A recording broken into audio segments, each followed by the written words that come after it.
आदाब नाजरीन, लाजवाल उर्दू खबरों में आपका खैर मकदम। मैं हूं नरेंद्र सिंह ठाकुर। आइए नजर डालते हैं अहम खबर पर। जहां एक तरफ मंगल ग्रह पर रॉकेट भेजे जा रहे हैं, वहीं दूसरी तरफ तहसील बसंतगढ़ के पचौड़ की आबादी हमला खवातीन को अस्पताल भी नहीं पहुंचा पा रही है। तहसील बसंतगढ़ के पचौड़ वासियों को आज के इस दौर में भी बुनियादी सहूलत से महरूम होना पड़ रहा है। आपको बता दें कि ज़िला उधमपुर की तहसील बसंतगढ़ में कुछ ऐसे इलाके पाए जाते हैं जहां से गरीब गृहिणी की हमला खवातीन को अस्पताल तक ले जाने के लिए 10 घंटों का वक्त लग जाता है। हालांकि सरकार की माने तो हर एक इलाके में सड़क व टीवी सहूलियत की सहूलियत पहुँचाए जाने के दावे किए जा रहे हैं, लेकिन ज़मीनी हकीकत कुछ और बयान करती है। आपको बता दें कि 2007 को तहसील बसंतगढ़ में कनोगलू से पचौड़ तक 10 किलोमीटर सड़क का काम शुरू करवाया गया था, जिसके लिए 3 करोड़ 33 लाख रुपए मंजूर किए गए थे और सड़क को PMJSY के तहत 5 सालों में मुकम्मल करवाना था। लेकिन बड़े अफसोस की बात है कि 12 साल बीत जाने के बाद भी कनोगलू से पचौड़ 10 किलोमीटर सड़क का काम मुकम्मल नहीं किया गया, जिस कारण लोग मरीज को अस्पताल भी नहीं ला सकते। न जाने ऐसी क्या वजह है कि गांव में प्रोजेक्ट तो बहुत सैंक्शन किए जाते हैं, लेकिन उनको वक्त पर मुकम्मल नहीं किया जाता और लोगों को बेगुनाह परेशानियों का सामना करना पड़ता है। वहीं मुकामी लोगों का कहना था कि उन्होंने इसके बारे में कई बार सियासी व समाजी लीडरान के साथ साथ मुतल्लिका महकमा के आला हुकाम से भी बात की, लेकिन यकीन दहानी के अलावा कुछ भी हाथ में नहीं लगा, जिस कारण उनकी मुसीबतें दिन ब दिन बढ़ती जा रही हैं और उनको मजबूर होकर सड़कों पर उतरना पड़ रहा है।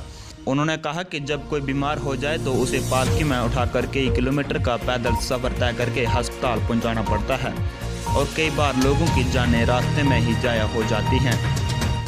पंच पचौड़ नंबर पंचायत 1 से हूँ और हमारा जो कंडोगलू और पचौड़ का रोड है 2008 में इसका काम स्टार्ट किया गया था। अभी तक यहाँ इस रोड का ब्लैक टॉप ना होने की वजह से रोड पे खड्डे हैं और लोगों को इसके बारे में मतलब बहुत मुश्किलात है। गाड़ी का कोई यहाँ पर साधन नहीं है, गाड़ी आ नहीं सकती है। तो मैं गवर्नर साहब से ये रिक्वेस्ट करता हूँ कि ये हमारा जो रोड है इसको जल्दी से जल्दी ब्लैक टॉप किया जाए। और दूसरा, हमारा जो एरिया यहाँ गुल्ली गला और दमदयाल ये टूरिज़्म के अंडर किए जाए ताकि हमारे एरिया ये लोग तरक्की और डेवलपमेंट हो सके और अच्छी ज़िंदगी अपनी आराम से गुजारें। जी, जब कोई बीमार हो जाए तो सड़क की बात करें तो सड़क के हालात है वो काफ़ी ज़्यादा बद से बदतर बनी हुई है, जाने कि आज की इस दौरी जादीद में भी आप लोगों को बुनियादी सहूलियत से महरूम रखा जा रहा है। तो जब कोई बीमार हो जाए तो उसको किस तरह से वो रामनगर अस्पताल या जिला अस्पताल उधमपुर कैसे पहुँचाया जा सकता है? हम देखो, पचौड़ से उसको हमें अपने पालकी का साधन है, पालकी से सीधा मजोड़ी और मजोड़ी से गाड़ी का साधन तब मिलता है सर। जी हाँ। अब आप गवर्नर साहब से क्या मुतालबा करना चाहते हैं? हम यही डिमांड करेंगे, उनके आगे यही रिक्वेस्ट करेंगे, हमारा जो कंडोगलू और पचौड़ का रोड है इसको जल्दी से जल्दी इसका काम स्टार्ट किया जाए ब्लैक टॉप का, ताकि यहाँ कोई गाड़ी का साधन बन सकेगा। अगर आपकी मांगों पर गौर नहीं किया गया और आपकी मांगें पूरी नहीं की गई तो आप क्या चेतावनी देना चाहते हैं? हम गवर्नमेंट के खिलाफ प्रोटेस्ट करेंगे। प्रोटेस्ट करने के लिए मजबूर हैं। इसी मामले को लेकर जब नुमाइंदा ने PMJSY महकमा के एक्शन से रब्ता कायम किया तो उनका कहना था कि लोगों की मांग बिल्कुल जायज़ है और जल्द ही इस सड़क का तामीराती काम दोबारा शुरू किया जाएगा, जिससे मुकामी लोगों को आ रही मुश्किलों से निजात मिलेगी। ब्यूरो रिपोर्ट, रामनगर से नरेंद्र सिंह ठाकुर।